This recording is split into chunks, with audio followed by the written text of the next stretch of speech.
Headline sponsored by Abhilashi Group of Institution. Join us to beat the crowd. Simas गांव में भूस्खलन से घर की छत पर मलबा गिरने से 2 मंजिला मकान गिरा। परिवार के 3 सदस्यों को प्रशासन ने अन्य मकान में किया शिफ्ट।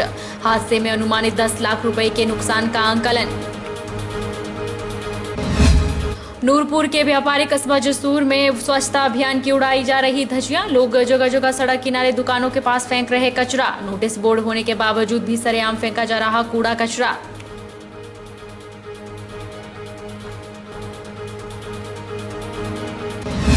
बिलासपुर में रेस्क्यू कर व्यापार मंडल ने बचाई बेसहारा बैल की जान। सड़क किनारे बनी जल निकासी नाली में गिर गया था बैल। कड़ी मशक्कत के बाद बैल को नाली से सुरक्षित निकाला गया बाहर।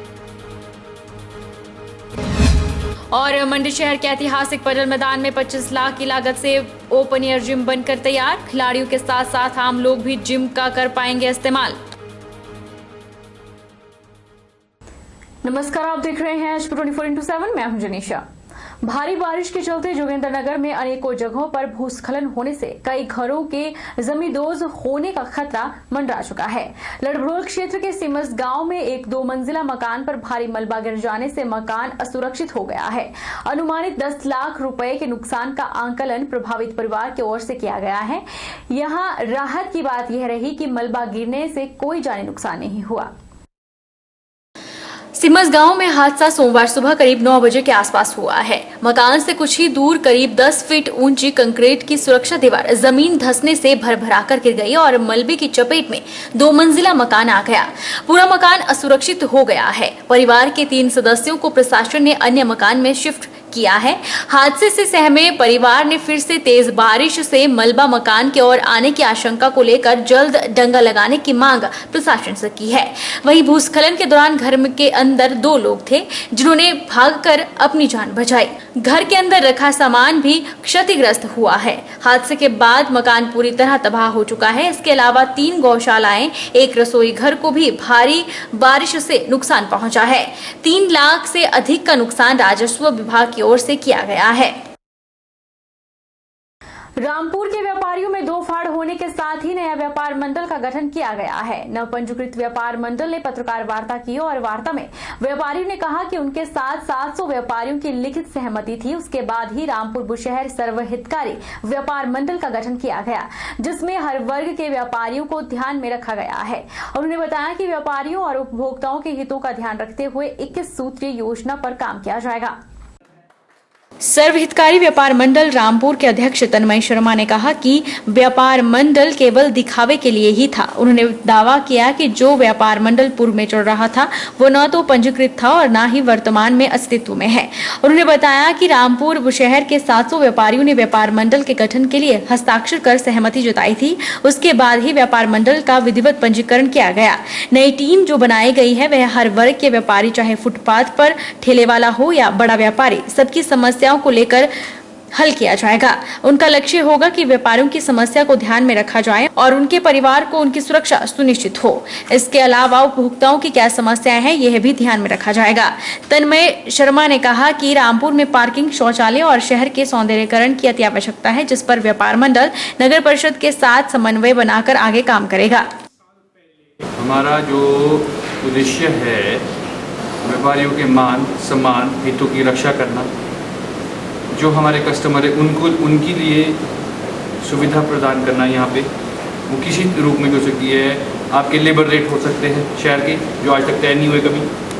आपका क्या बोलते हैं, शौचालय की प्रॉब्लम, शहर का सौंदर्यीकरण, पार्किंग हो, कई सारी प्रॉब्लम्स है सर। इस प्रॉब्लम के लिए हमारा जो व्यापार मंडल पहले जो था यहाँ पे, वो ना कोई वो एक्सटेंशन कर रहे थे किसी चीज़ की, ना उन्होंने कभी इलेक्शन कराए 25 सालों से। तो तभी हमारे को सर इस चीज़ का गठन करना पड़ा और सब व्यापारी हमारे साथ। नूरपुर के व्यापारी कस्बा जसूर में स्वच्छता अभियान की धज्जियां उड़ाई जा रही है। लोगों द्वारा जगह जगह खड्ड के किनारे और दुकानों के आसपास पॉलीथीन और कचरा फेंका जा रहा है। यहां तक कि कूड़ा न फेंकने के बोर्ड भी लगाए हुए हैं, फिर भी कोई भी लोग नहीं मान रहे। एक तरफ आजकल कोरोना महामारी का खतरा फैला हुआ है, वहीं दूसरी ओर बरसात के मौसम में इस फैले कचरे से बीमारियों के फैलने का खतरा मंडरा रहा है। नूरपुर विकास खंड अधिकारी रोहित शर्मा ने बताया कि 15 अगस्त आने वाला है और इस उपलक्ष्य में हिमाचल पंचायती राज हिमाचल जल शक्ति कार्यालय द्वारा निर्देश प्राप्त हुए हैं। इसमें गंदगी मुक्त भारत एक सप्ताह के रूप में मनाए जाने को कहा गया है। पॉलीथीन वेस्ट मैनेजमेंट के बारे में लोगों को समझाना और बताना है और लोगों से श्रमदान करवाने के प्रयास करने हैं। उन्होंने कहा कि आज ही कार्यालय से पंचायत कमनाला और उनके व्यापारिक कस्बा जसूर के व्यापार मंडल को निर्देश जारी किए जाएंगे कि वह श्रमदान करके या किसी और तरीके से पॉलीथीन और कचरे का निपटारा करे। अगर यह समस्या आगे भी पाई जाती है तो वहां लगे सीसीटीवी कैमरे फुटेज द्वारा पता लगाया जाएगा कि कौन यहां पर कचरा डाल रहा है और उसके आधार पर कानूनी कार्रवाई की जाएगी। भारत सरकार की जल शक्ति मंत्रालय है, उसके द्वारा निर्देश प्राप्त हुए हैं कि हमें जो है गंदगी मुक्त भारत जो एक सप्ताह है, इस दौरान हमें इसके लिए कार्य करने हैं, जिसमें हमें प्लास्टिक वेस्ट के मैनेजमेंट के बारे में लोगों को समझाना है और अवगत करवाना है, साथ ही श्रमदान करवाकर इस दिशा में प्रयास करने हैं। तो इसीलिए आज ही इस कार्यालय से ग्राम पंचायत कमनाला, जिसके अंतर्गत जसूर का व्यावसायिक क्षेत्र आता है, साथ ही जो हमारा व्यापार मंडल है, उन दोनों को निर्देश दिए जाएंगे कि वे श्रमदान करके एवं जो भी उनसे बन पड़ता है उसके द्वारा प्लास्टिक वेस्ट की जो मैनेजमेंट है और जो गंदगी का वहाँ पर आप जिक्र कर रहे हैं, उसके सुचारू रूप से उसका निपटारा हो सके और उसकी मैनेजमेंट हो सके, इस चीज़ के निर्देश उन्हें दिए जाएंगे। साथ ही नोटिस भी दिया जाएगा और यदि ये समस्या आगे भी ऐसी ही पाई जाती है तो हम उनके जो सीसीटीवी कैमरास वहाँ लगे हैं और जो भी हमारे पास मतलब जो हमें संवैधानिक शक्तियाँ प्राप्त हैं, उसके द्वारा उचित कार्रवाई की जाएगी। जिला परिषद अध्यक्ष धर्मपाल चौहान ने कहा कि प्रदेश के सबसे बड़े औद्योगिक क्षेत्र में कोविड-19 की लैब न होना सरकार की नाकामी साबित करती है। महामारी से तंग गरीब लोगों पर महंगाई ने उनकी कमर तोड़ रख दी है। रही सही कसर डीजल और पेट्रोल के दामों ने पूरी कर दी है। प्रदेश सरकार हर मोर्चे पर विफल साबित हो रही है।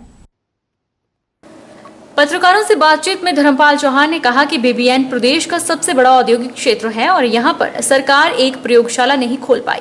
यहां से लोगों के टेस्ट कसौली जांच के लिए जाते हैं, जिससे समय पर लोगों को इसकी रिपोर्ट नहीं मिलती। दिल्ली जैसे जगह में रातों रात हॉस्पिटल खड़े कर दिए गए, लेकिन प्रदेश में सबसे ज्यादा राजस्व देने वाले बीबीएन की सरकार अनदेखी कर रही है। यहाँ पर रोगियों के लिए सुविधा से लैस चिकित्सालय की भी व्यवस्था नहीं है। उन्होंने कहा कि लगातार महंगाई ने गरीब लोगों की कमर तोड़कर रखी है। पिछले 5 महीने से लोग बिना काम से घर पर ही हैं। उद्योगों में छंटनी करके 70% लोगों को घर भेज दिया गया है। वहीं अपने छोटा मोटा काम करके रोजी चलाने वाले लोग भी घर में बैठे हुए हैं। ऐसे में बस के किराए को बढ़ाना औचित्य नहीं है। डीजल और पेट्रोल के दाम आसमान छू रहे हैं। दिल्ली सरकार ने 8 रुपए अपने स्तर पर डीजल और पेट्रोल के दाम कम कर नागरिकों का बोझ कम किया है, लेकिन प्रदेश सरकार ने मौन धारण कर रखा है। उन्होंने कहा कि कांग्रेस जल्द ही सरकार की नाकामियों के लिए अभियान छेड़ेगी और ऐसी सरकार को सत्ता में रहने का कोई अधिकार नहीं है।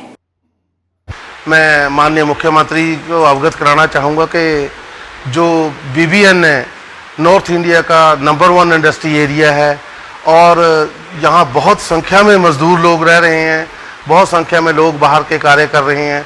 बीबीएन में एक भी लैब ना होना सरकार की बहुत बड़ी नाकामी दर्शा रहा है, क्योंकि जो भी बीबीएन से आज सैंपल जा रहे हैं कोविड-19 के, वो भी कसौली, मैक्सिमम सैंपल कसौली में जा रहे हैं और बढ़ती हुई महंगाई लोगों की कमर तोड़ रही है। ऊपर से बस किराया बढ़ना लोगों के लिए बड़ा आपत्तिजनक है, लोगों में बड़ा भारी रोष है।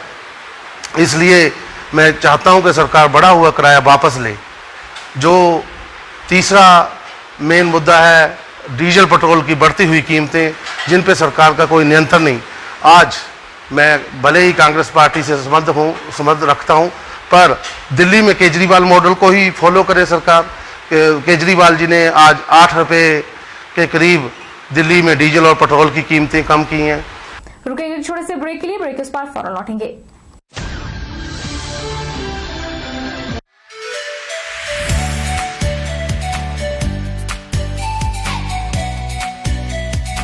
Abhilashi Group of Institution, where you can get admission in 2020 and 21 for BTech in Civil, Mechanical, Electrical and Computer Science Engineering, Diploma in Civil, Mechanical and Electrical Engineering, B Pharmacy, B.Ed, D.Led, MSc, Physics, Chemistry, Botany, A&M, GNM, BSc Nursing and Post Basic BSc Nursing courses. For detailed inquiry, please contact Abhilashi Group of Institutions, near Chowk, Tehsil Baldh, District Mandi, Himachal Pradesh.